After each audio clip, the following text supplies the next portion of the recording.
Hello everybody and welcome to my channel.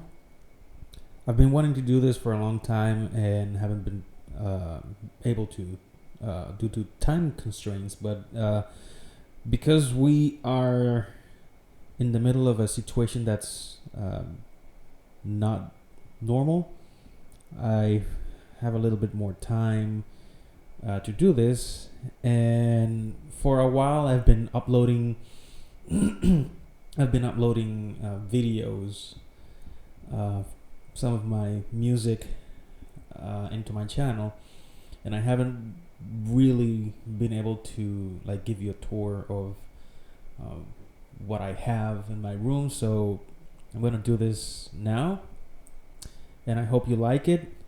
So what you're seeing right now is kind of like my collection of vinyl records. The top shelf are the 7-inch 45 RPMs. The bottom one is obviously the 12-inch vinyl records.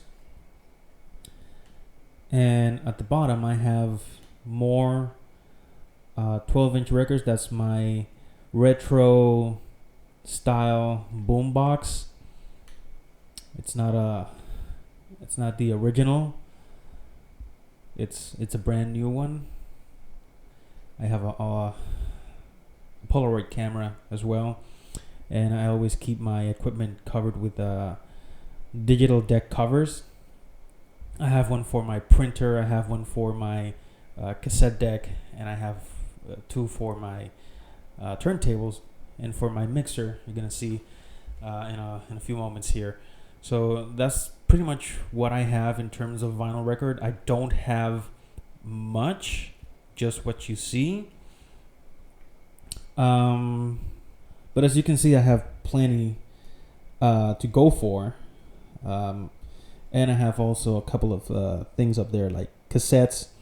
I have some brand new cassettes that I haven't been used in like 20 or 25 years. There's are cassettes that are still sealed, haven't been opened yet, and some of those are used, so they're new old stock, if you will. And yeah, that what you're seeing right here, let me get closer. It's a Walkman. That's a Michael Jackson history volume 1 or book 1 CD. Those are the cassettes I was talking to you about. Some of those are in Spanish. That's my vinyl vac right there. I really have a couple of stuff there that I'm trying to organize a bit better. And I'm flipping over to my equipment. That's my two turntables. Sometimes when I record and upload my videos, I use either this one. Let me sorry for the camera, I'm doing this alone by myself, so sorry in advance for the guerrilla style of filming. This is my Gemini XL 502 turntable. I got this on eBay a little over 7 years ago, I think 8 years ago. And I'm gonna give you a little bit of context before I continue. I live in Puerto Rico, and Puerto Rico, as some of you may know, it's an island right in the middle of the Caribbean. We are 1/3 of the Bermuda Triangle.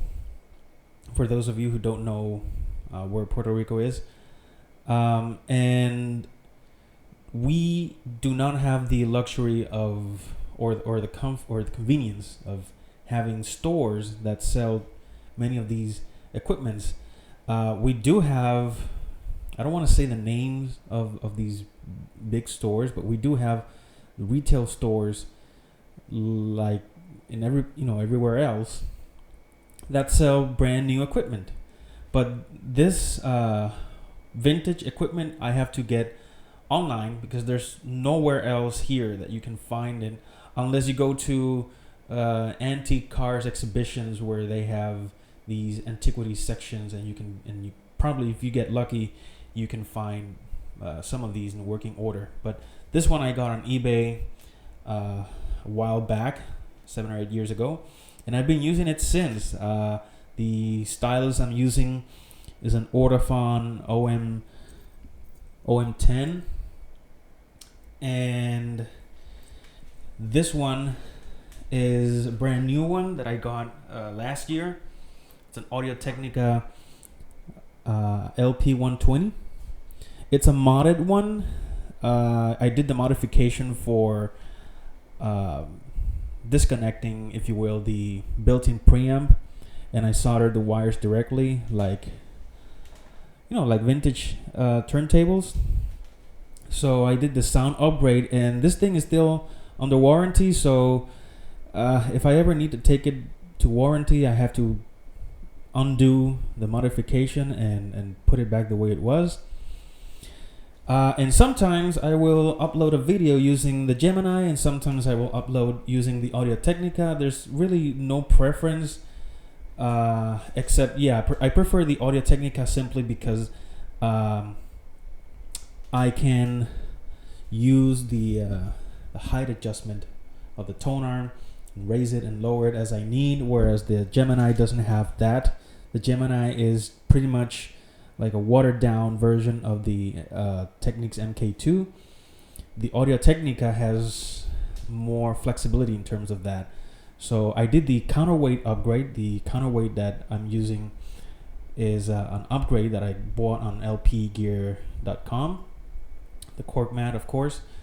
And the stylus I'm using is a Shure M97X, which went out of production a couple of months ago. So I'm hoping that this one will last for a long time.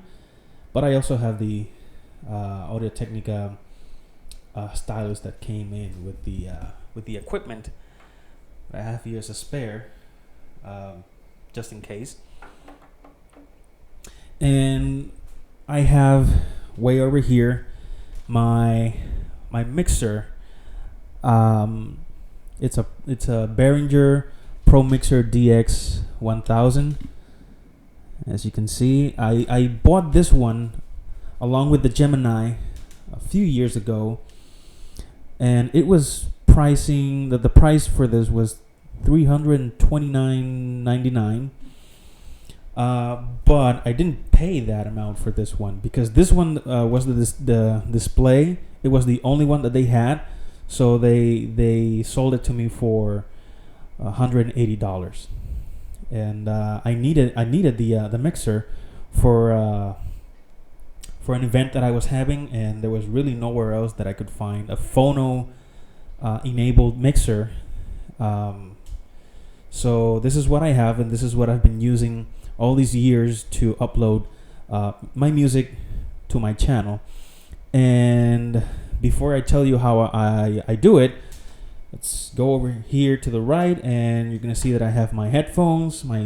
These are pretty old. This is an old model that's no longer in production. There's a Sennheiser. I'm looking for the model. I think these are the 428 HD. Can't find it right now. Doesn't matter. It's these are pretty good headphones. This is the cassette deck that I'm using. It's an old Technics RS-TR 311 model. This cassette deck belonged to my grandfather, and it's been sitting inside the one of those old cabinets for many years. I think the last time this was used was back in 98, 99 probably. The thing is, here in Puerto Rico, every time there's a change in technology, people buy what they see in stores. Very, very few will stay with the equipment that they had, because there are no more technicians around. You can't just go online and search for a vintage equipment technician, because there are no technicians around that do this anymore, at least that I know of. If you want to fix one of these, you have to do it yourself, or do like I do. I go online on YouTube, and I'm into the Facebook groups, and I look for information. I look for the service manuals online, but not too many people know how to do that, unfortunately. So I purchased the belts, and I opened this up. It's pretty easy to do it. All you need is a little patience and the service manual or a good YouTube video, and I fixed it up, and it's working somewhat. And right below, I have another turntable that it's right now it's covered up. It's an old Techniques model that was sold in another retail store. It's a 1979 NCS turntable. I will post the when I upload the video, you're gonna see the picture of it, so you can have an idea of what it is. It's and it's an MCS model, but the equipment was made by Techniques as a low budget model to be sold in this retail store. I'm not gonna say the name. And pretty much what's left for me to show you, that's my desktop PC. It's a beast. That's what I use. Those are my speakers. And well, what I'm doing right now is I'm recording the audio on Audacity. That's not the software I use for recording the sound of the turntable. I use another software for that. But for this video, I'm using Audacity to record my voice, and those are the speakers that I'm using. Samsung BT4, if I'm not mistaken. And yes, that's a Super Nintendo controller that I use when I have some time. I just, I have the real consoles. I just get lazy and I don't want to hook them up, so I use an emulator. And this is my workstation. This is my office. That's Pac-Man there and little ghosts. My modem and router. And my chair. And that's my printer over there. So yeah, pretty much I gave you a whole tour of my work area, my office, whatever you want to call it. And basically what I wanted to tell you was, how is it that I record the music that you hear. And it all starts with doing a little bit of research on what is it that I already have in my channel and what I don't have. And I just glanced through pretty much the whole section over here and up there. And it depends on what's my mood. If I want rock, if I want pop, if I want 70s or 80s, 90s, or contemporary. And whatever I choose, I have to make sure that it's clean. So if it's something that I haven't played before, like I have a lot of records here that I haven't had the time to clean yet. And the way I know is because I use the sleeves, anti-static sleeves. These are Disc Keeper sleeves by Sleeve City.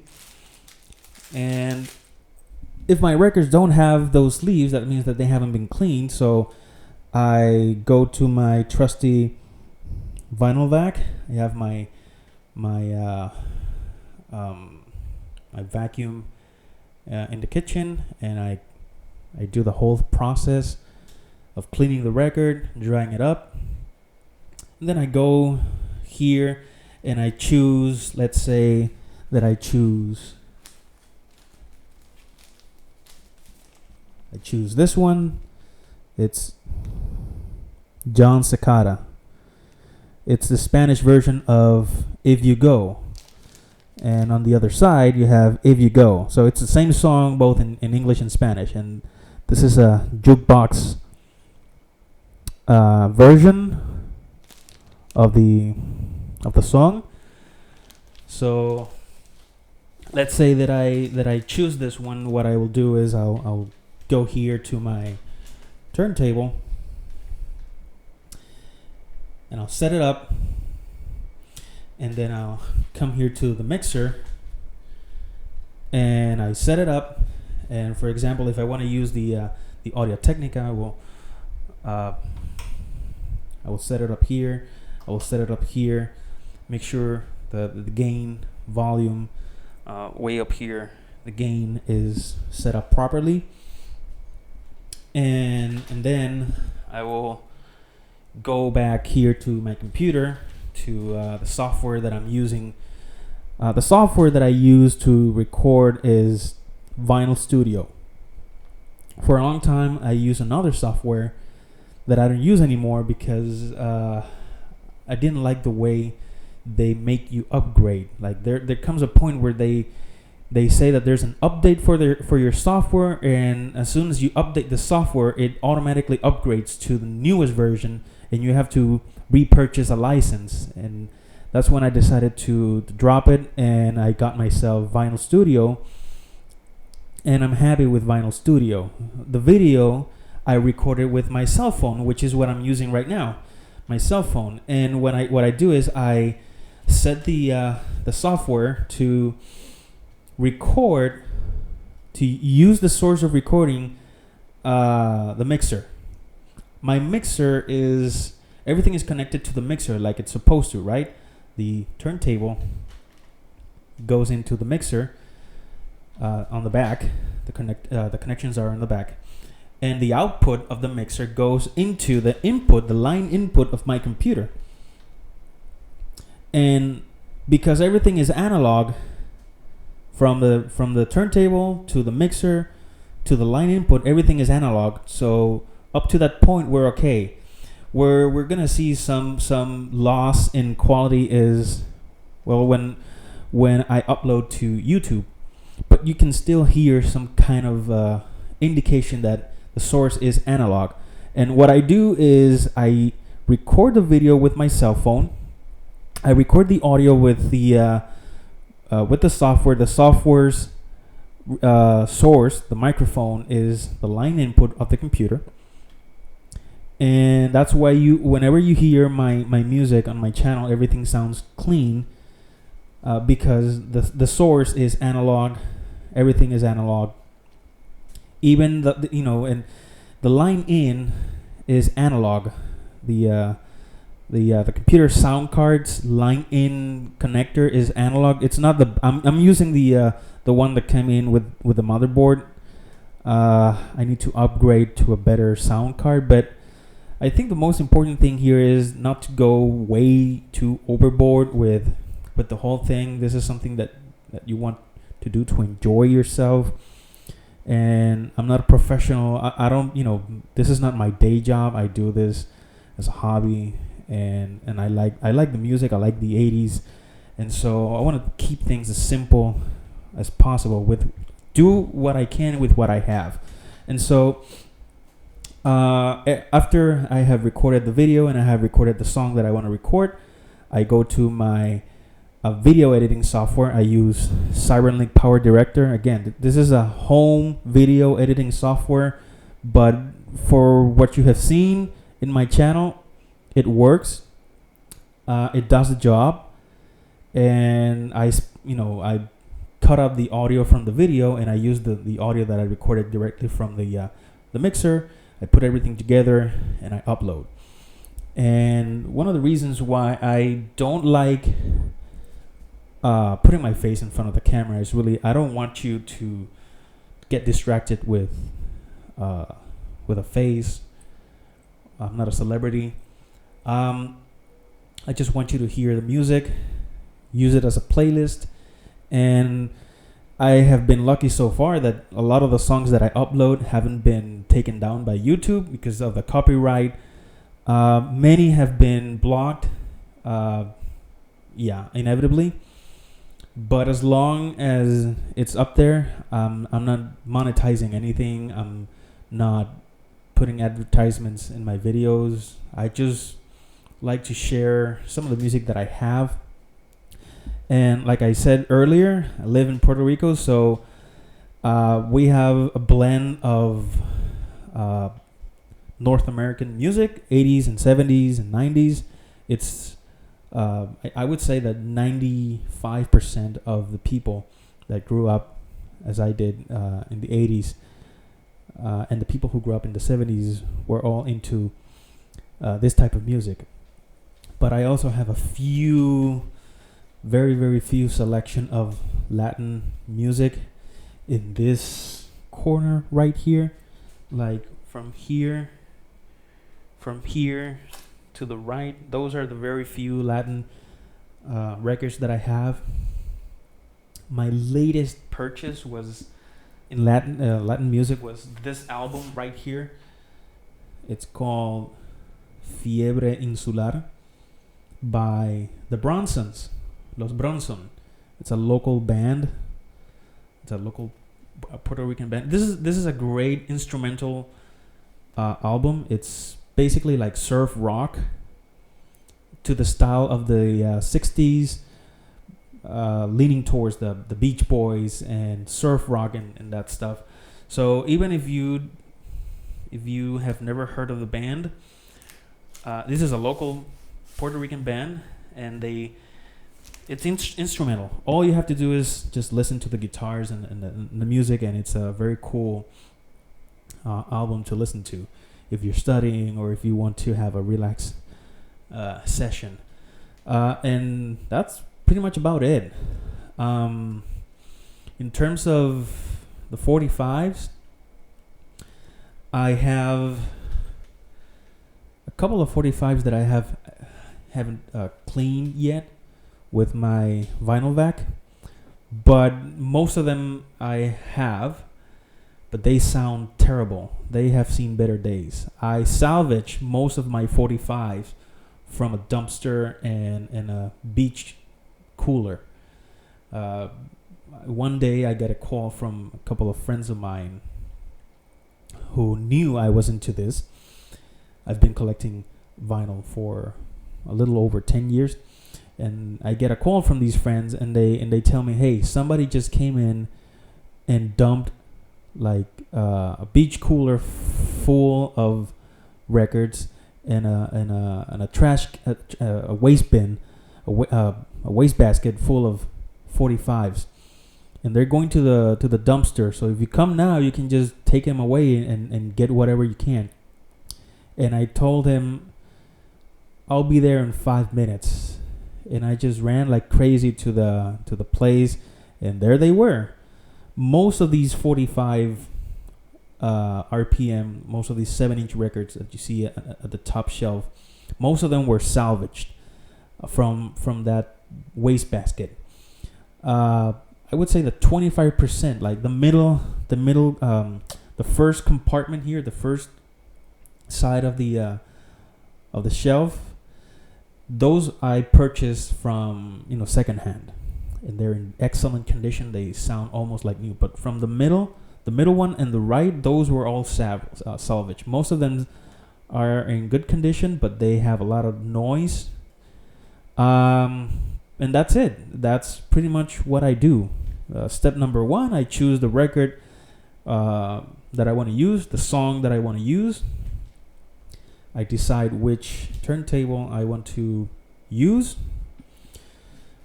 I set up the mixer, or if I want to just play a cassette, well, I'll use the cassette player. I choose the source of recording in the software, and I just hit record with the camera and the cell phone. So yeah, that's pretty much it.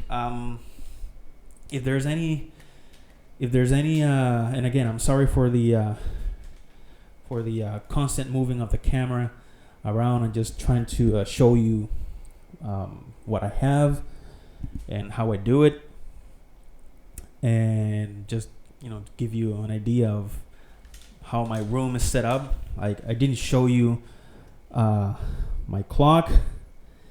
I know for some of you, you're gonna say, man, that's a terrible way for a vinyl record to die. But I'm a huge Volkswagen fan. I own a classic Volkswagen myself, and this was a birthday gift that I got last year. It's a nice laser cut vinyl record made into a clock using Volkswagen designs from the Beetle, the Type 2 and the Type 3 models. So yeah, this is, since this is my home office, it's pretty much tailored to my taste. The walls are empty, so yeah, pretty much I have nothing here. I need to put some sound absorbing material, like those foam pads or something else. These are concrete walls. If you're wondering why I have my records hanging from the wall, that's because these are concrete walls, solid concrete. So in case of an earthquake or whatever, these things are solid, they're safe, they're not going anywhere. Don't do that in your home if your walls are not made out of concrete. Okay, so if there's anything that you want to suggest that I do or recommend that I do, please comment below. I will appreciate it. And that's it. Thank you, and I'll see you soon.